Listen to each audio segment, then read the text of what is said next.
കഴിഞ്ഞ ദിവസം ഒരു വീഡിയോ ഒക്കെ കാണുമ്പോൾ, ഒരു മൂവിയൊക്കെ കാണുമ്പോൾ വണ്ണം വെക്കുന്നത് എന്തുകൊണ്ടാണെന്ന് പോലും മനസ്സിലാവാതെ നമ്മൾ കളിയാക്കിക്കൊണ്ടിരിക്കുന്നു എന്നുള്ള ആരോപണങ്ങളൊക്കെ ഉണ്ട്.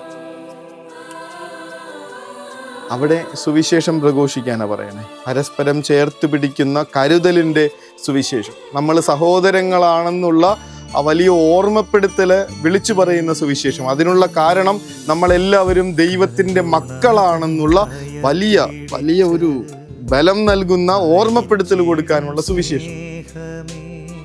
ദൈവമക്കളാണെങ്കിൽ നമ്മൾ അവകാശികളുമാണ്, ക്രിസ്തുവിനോടൊപ്പമുള്ള അവകാശികളാണ്, നമ്മൾ സ്വർഗത്തിൻ്റെ അവകാശികൾ. തളർന്നിരിക്കുന്നവർക്ക് ഇതിലും വലിയ ബലം കിട്ടാനുള്ള മോട്ടിവേഷൻ വേറെ ഉണ്ടോ? നമ്മള് അനാഥരല്ല, സ്വർഗത്തിന്റെ അവകാശികളാണ്. ദൈവം എൻ്റെ അപ്പനാണ്. ഈ ചുറ്റും നിൽക്കുന്നവരൊക്കെ എൻ്റെ സഹോദരങ്ങളാണ്.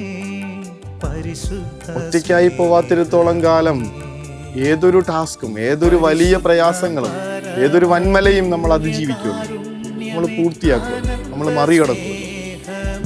ആ സുവിശേഷം വിളിച്ചു പറയാൻ വേണ്ടിയിട്ടാണ് കർത്താവ് നമ്മളെ ഓർമ്മപ്പെടുത്തിക്കൊണ്ടിരിക്കുന്നത്. അത് ചെയ്യാത്തിടത്തോളം കാലം നിങ്ങൾ എത്ര തവണ വന്ന് കർത്താവേ കർത്താവേ എന്ന് വിളിച്ചാലും ഞാൻ വാതിൽ തുറന്നു തരില്ലെന്നാ പറയണേ.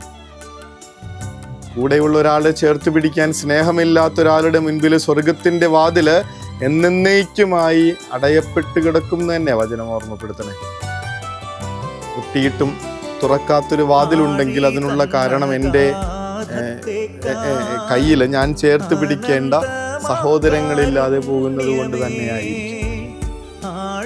സുവിശേഷം വിളിച്ചു പറഞ്ഞോണം. തളർന്ന കാൽമുട്ടുകളെ ശക്തിപ്പെടുത്തി അവരോടൊപ്പം ഇങ്ങനെ സഞ്ചരിച്ചു തുടങ്ങാം നമുക്ക് സ്വർഗത്തിലേക്ക്. ആ ഒരു ഓട്ടപ്പന്തയം ചരിത്രം ഒരിക്കലും മറക്കാത്തതാണ്. ഓട്ടമത്സരം, അന്നബുദ്ധികളായിട്ടുള്ള കുഞ്ഞുങ്ങളുടെ ഓട്ടമത്സരമാണ്. 8 പേര് ഓടിത്തുടങ്ങുന്നു. തുടങ്ങിയൊരു പകുതിയാകുമ്പോഴേക്കും 8 പേരിൽ ഒരാള് കാല് തട്ടി നിലത്ത് വീഴുന്നു. ബാക്കി 7 പേരും ഓടിത്തുടങ്ങുന്നുണ്ട്, മുന്നോട്ട് ഓടുന്നുണ്ട്. പക്ഷെ ഇങ്ങനെ ആയുന്നതിനിടയ്ക്ക് തങ്ങളിൽ ഒരാൾ താഴെ വീണു പോയെന്ന് എല്ലാവർക്കും ഒരുപോലെ സിഗ്നൽ കിട്ടിയത് എങ്ങനെയാണെന്ന് അറിയില്ല. എന്തായാലും അവർ ഒരുമിച്ച് ഓട്ടം നിർത്തുന്നു. വീണ് കിടക്കുന്നവന്റെ അടുത്തേക്ക് വന്നിട്ട് അവനെ എല്ലാവരും കൂടി താങ്ങി എഴുന്നേൽപ്പിച്ച് 8 പേരും കൂടി ഫിനിഷിംഗ് ലൈനിലേക്ക് പോകുന്നൊരു കാഴ്ച കണ്ടിട്ട് കൈയടിക്കാൻ പോലും മറന്ന് കണ്ണു നിറഞ്ഞു നിൽക്കുന്നൊരു ജനക്കൂട്ടം. ചരിത്രം മറക്കാത്തൊരു കാഴ്ചയാണ്.